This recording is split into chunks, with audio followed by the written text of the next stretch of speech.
அலைக்கும் வரஹ்மத்துல்லாஹி வபரகாத்துஹு. அல்ஹம்துலில்லாஹ். இஸ்லாத்தின் பார்வையில் சாபமிடுதல் பற்றிய முழுமையான பதிவு. அல்ஹம்துலில்லாஹ். முதல்ல இஸ்லாத்தோட பார்வையில் சாபமிடுதல் கூடுமாங்கிறத நம்ம தெரிஞ்சுக்கணும். இஸ்லாத்தை பொறுத்தவரைங்க எந்த சந்தர்ப்ப சூழ்நிலையிலையும் அடுத்தவங்க மேலே சாபம் இடுறதுக்கு அனுமதியே கிடையாது. அது ஒரு ஆகுமாக்கப்பட்ட ஒரு காரியமே கிடையாது. ஆனாலும் ஒரு நபர் மட்டும், ஒரு குறிப்பிட்ட ஒரு பகுதியினர் மட்டும், ஒரு குரூப் மட்டும் அடுத்தவங்க மேலே சாபம் இடுறதுக்கு அனுமதி இருக்கு. யாரு அப்படின்னா சாபம் இடுவதற்கான நெருக்கடிக்கு ஆளாக்கப்படுபவர்கள். சாபம் இடுவதற்கான நெருக்கடிக்கு ஆளாக்கப்படுபவர்கள்னா யாருன்னு எக்ஸ்பிளைன் பண்ணுறேங்க, கவனிச்சு பாருங்க. ரசூலுல்லாஹி ஸல்லல்லாஹு அலைஹி வஸல்லம் ஒரு முறை சொல்லியிருப்பாங்க, அநீதம் இழைக்கப்பட்டவரின் சாபத்திற்கும் அல்லாஹ்விற்கும் நடுவில் எந்த திரையும் இல்லை. அல்லாஹு அக்பர். அநீதம் இழைக்கப்பட்டவரின் சாபத்திற்கும் அல்லாஹ்வுக்கும் நடுவில் எந்த திரையும் இல்லைன்னு நபி ஸல்லல்லாஹு அலைஹி வஸல்லம் அவர்கள் சொல்லியிருக்கிறாங்க. முதல்ல நஅூது பில்லாஹ் அப்படிப்பட்டவர்களோட சாபத்துக்கு ஆளாகிறத விட்டு வல்ல அல்லாஹ் நம்ம பாதுகாக்கணும். ஆமீன்.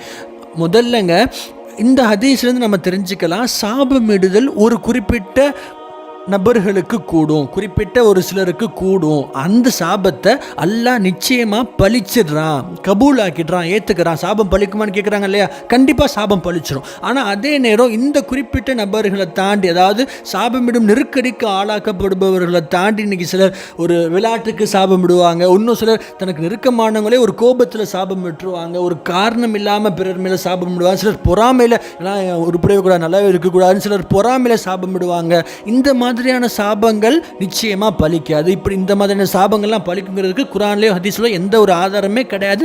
ஆனாலும் நாம் எந்த மாதிரியான சாபங்கள் விடுறதை விட்டும் பாதுகாப்பாக இருக்கணும். ஏன்னா நவுதுபில்லாஹ் அல்லாஹ் பாதுகாக்கணும். நமக்கு ரொம்ப நெருக்கமானவங்களாக இருந்திருப்பாங்க. நம்ம ஏதோ ஒரு ஆத்திரத்தில், ஒரு கோபத்தில் நம்ம சாபம் விட்டு போனீங்களா, நல்லாவே இருக்க மாட்டடா அப்படின்னு அல்லாஹ் நாடிட்டான் அப்படின்னா அந்த சாபத்தையும் கூட ஏற்றுக்கிறதுக்கான வாய்ப்பு இருக்குது. ஆனால் முதல்ல நம்ம இந்த மாதிரியான சமயங்கள்ல எல்லாம் சாபம் விடுறதே ஒரு பெரிய பாவமாக நினைக்கணும். ஒரு காரணமே இல்லாமல், ஒரு தகுந்த ரீசனே இல்லாமல் நம்ம அடுத்தவங்க மேலே சாபம் விடுறதே ஒரு பெரிய ஒரு பாவமாக நம்ம பார்க்கணுங்க. சரி, இப்போ கடைசியாக சாபத்தை விட்டு பாதுகாப்பு பிறர் நம்ம மேலே சாபம் விட்டுட்டாங்க அப்படின்னா அந்த சாபத்தை விட்டு நம்மளை எப்படி நம்ம பாதுகாத்துக்கிறதுங்கிறத இங்கே நம்ம பார்ப்போம். முதல்ல ரசூலுல்லாஹி ஸல்லல்லாஹு அலைஹி வஸல்லம் ஒரு ஹதீஸை சொல்லுவாங்க, எந்த ஒரு முஸ்லிம் அடுத்தவருக்கு நாவாலேயோ கையாலேயோ தொந்தரவு கொடுக்கலையோ அவர் தான் சிறந்த முஸ்லீம்னு நபி ஸல்லல்லாஹு அலைஹி வஸல்லம் அவர்கள் சொன்னாங்க. முதல்ல ஒரு இன்னொருத்தர் நம்ம மேலே சாபம் விடுறதுக்கான ஒரு காரணத்தை நம்ம கொடுக்குற ஒரு நிலைமையில் ஒரு இடத்துல நம்ம ஒரு முஸ்லீமாக இருக்கக்கூடாதுங்க.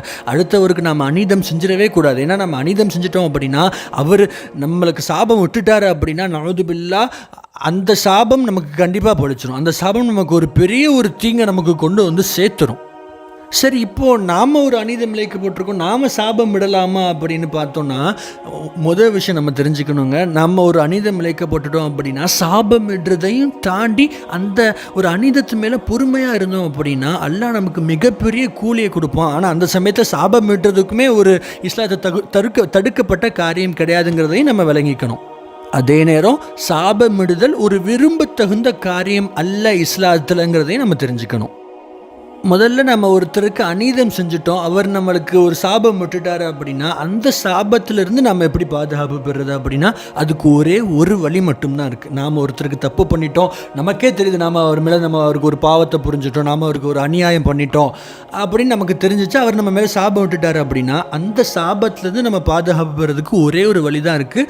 என்ன அப்படின்னா அந்த அடியார்கிட்ட, அந்த மனிதர்கிட்ட போய் மனசார மன்னிப்பு கேட்டு அவரோட மன்னிப்பை வாங்கிக்கிறது மட்டும்தான். ஏன்னா அடியார்களுக்கு இழைக்கப்படுற ஒரு பாவத்தை அந்த அடியார் மன்னிக்கலை அப்படின்னா அல்லாவே மன்னிக்க மாட்டான். அல்லாஹ் அவனுக்கு தொழுகலை வைக்கல, நோன்பு வைக்கல அப்படின்னா அல்லாஹ் நாடுனானா மன்னிச்சிடுவான்னு வைங்க. ஆனால் ஒரு அடியானுக்கு இழைக்கப்பட்ட ஒரு பாவம் அந்த அடியான் அவனை மன்னிக்கலை. உதாரணத்துக்கு நான் ஒருத்தர் நான் மனசு நோகடிச்சிட்டேன் அப்படின்னா அவர் என்னை மன்னிக்காதவரை நஅூது பில்லாஹ் அல்லாவே என்னை மன்னிக்க மாட்டான். அதனால் நாம் ஒருத்தருக்கு அநியாயம் பண்ணிட்டோம் அப்படின்னா ஒரே வழி, நாம் அவர்கிட்ட போய் மன்னிப்பு கேட்டு அவர்கிட்ட மன்னிப்பு பெற்றுக்கொள்றது தான் அவரோட சாபத்திலேருந்து நம்மளை பாதுகாக்கும். இப்போ ரெண்டாவது சாபம், அதாவது நம்ம மேலே யாரோ ஒருத்தர் பொறாமையில் சாபம் விட்டுருப்பாங்க, ஒரு கோபத்தில் சாபம் விட்டுருப்பாங்க, காரணமே இல்லாமல் விளையாட்டுலாம் சாபம் விட்டுருப்பாங்க.